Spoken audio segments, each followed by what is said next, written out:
What's going on, guys? My name is Aldenero and welcome to episode 81 of my Leicester City career mode. We're starting this episode off with a look at the squad report, as this is the very start of September and the obviously the transfer window has slammed shut and that's the end of all of that. So here's a look at the squad report. Essentially, like, there's not really much to say about the players. Like, everything is still the same. One thing I did want to say was that just thank you for all the support on this series so far. Like, fucking hell, 81 episodes is an awful lot of episodes to get done in the space of about 2 months or thereabouts. So I'm really chuffed with how everything has gone in terms of this series and the viewership and the likes and everything that keep on maintaining like really high figures for my channel, and it's just great. So thank you very much. I'm glad to see that you guys are still enjoying it.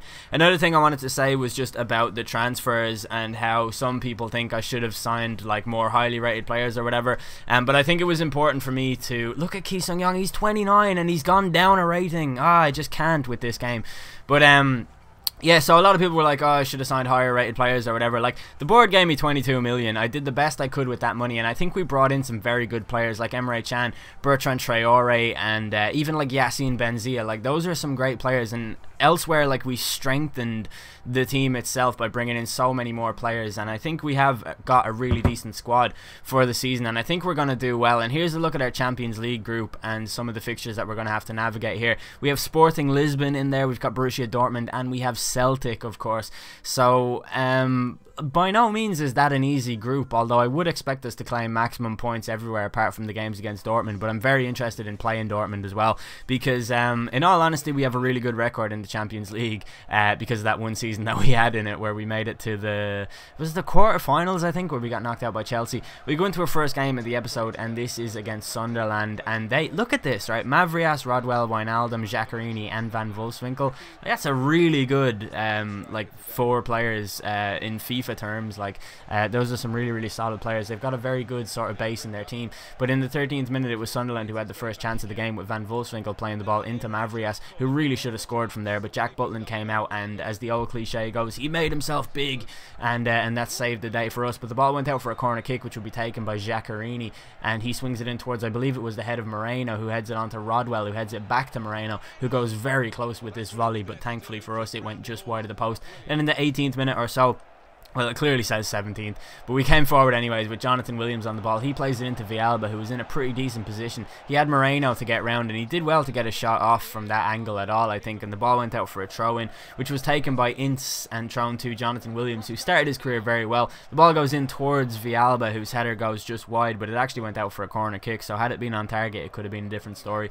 Then in the 36th minute, Van Wolfswinkel came forward and went very close to giving Sunderland the lead, but thankfully Jack Butland was equal to it in goal. And then in the 45th minute, Jacquerini creates yet another chance as Van Wolfswinkel tees up Rodwell, who goes for the shot, and he hits off the crossbar from what was essentially an open goal from him, so he'll be really annoyed with that. And then in the 58th minute, the ball comes to Mavrias as he plays it in to Van Wolfswinkel, who goes wide for Van Aanholt, who looks up and plays it into Wijnaldum, and Sunderland just craft this incredibly well cultivated move that eventually leads to a Jack Rodwell strike going wide. And that's actually how the game ended, a 0-0 draw. It was very disappointing, but what I find quite interesting is that Sunderland are actually a difficult team for us to play against, because I seem to recall last season around this time we got a point against them in the form of a 2-2 draw against what was 10 men in the Sunderland team. So they are a good team, and overall, like, a 0-0 draw, I'll take it, because we're still unbeaten and it's a clean sheet anyways.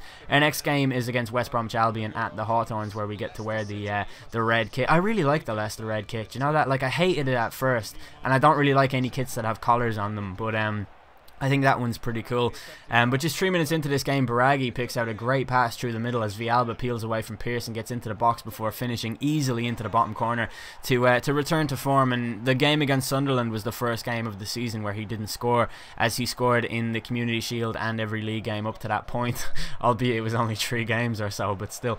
In the 9th minute, West Brom came forward and Sayo hits his shot just wide of the post. And then in the 14th minute, West Brom crafted a little bit of a better move this time, with Jakob, Malumbo and Roof all getting involved, as Roof does well to get the ball away from Ward-Prowse and then do a nice 1-2 with Malumbo and or Malumbu, and eventually get in ahead of John Stones and find the back of the net with a really nice finish. And overall, like, that's a really good goal for West Brom. Like, fair play to them for scoring that. I was very frustrated at the time, naturally, but that's just how the game goes. And West Brom are another team. I know I say this about so many teams, but I do recall a season where West Brom did the double over us, or at least got a win and a draw against us, but I was determined to not let that happen this time, and in the 28th minute Ward Prowse got a shot off from distance that went just wide, but it did sort of signal that we weren't going to roll over and let them claim a point from us, because a victory was really important after getting a draw against Sunderland, because we want the league and the Champions League this season with no fucking around. Again though, it was a shot wide. It was from Baraghi that time, so he did well to get a shot with his right foot at all, because like left-footed players are always so one-footed in FIFA, and it's really annoying for them. Like, but in the 36th minute, Hector Villalba restores our lead thanks to a cross from Origi on the left-hand side, and he makes it 2-1 to us. So it's good to have the old Villalba back, even though he had scored in every game previously, barring the Sunderland one. He wasn't really playing at his best, you know, those goals kind of came out of nothing, whereas in this game he made much more of an imprint on it, as you can see here in the 50th minute, as he goes away from Pearce once more with the fake shot, and he gets his hat-trick after just 50 minutes, which is a really, really good return from Hector Villalba. He's such a good player. I took him off immediately after that to preserve his fitness for the Celtic game, and I actually brought on Benzia, I think, or actually I brought on Jeffrey Schlupp in his place, as Sayo hits the ball over in the 67th minute, and then Schlupp got involved in the action himself in the 72nd minute as he comes through and goes for the shot, but it's saved at the near post by the goalkeeper, who did a pretty good job to get down to that as quickly as he did.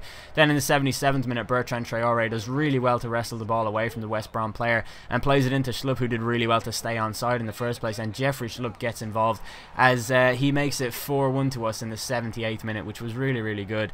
And then we come up to the 85th minute with a counter attack from us as Yassine Benzia picks up the ball and plays it into the path of Jeffrey Schlupp, and as you can see, the West Brom defence has completely capitulated here, and the ball comes into Benzia, who's free and unmarked, and for the second time in 2 games he scores from the bench to make it 5-1 to us, which is a really, really good return against West Brom, because they did so well in the first half. And then in the 90th minute, yet another counter-attack as Martinelli plays it through to Jeffrey Schlupp with an amazing through ball. He gets away from Joleon Lescott, who must be at least 57 years old at this point. Schlupp makes it 6-1, and I was sitting there thinking to myself, like, yes, you bastards, that's what you get for selling me a dodgy Berahino a few years ago, because I will never ever forget that. You ruined his career. But as the game ended and I went to advance to the next bit, the game actually crashed, and we got an error on the game, and I don't know what this was caused by. If anybody knows what causes the glitch that makes the game crash, I'm gonna title this video something like crash glitch, game crash glitch or something, just in case anybody knows, because there have been glitches on previous FIFA games where you guys have actually told me how I can solve it, but with this one I don't know. I could Google the error code, I suppose, and try and find out, but I'm really, really, really annoyed that that's how that worked out, because now we've come back and we didn't get to save any information or any data from that, so we have to simulate the game. And after we simulated the game, we got, I think, a 2-1 victory, which is really frustrating, right? Because, sorry, I didn't even show it on the screen. I'm going to have to go back and edit that. That's annoying. But it was a 2-1 victory. Danny Ings scored, and it's really annoying because, like, now Villalba doesn't have a hat-trick. Now he has 2 games without scoring a goal, which is frustrating, obviously.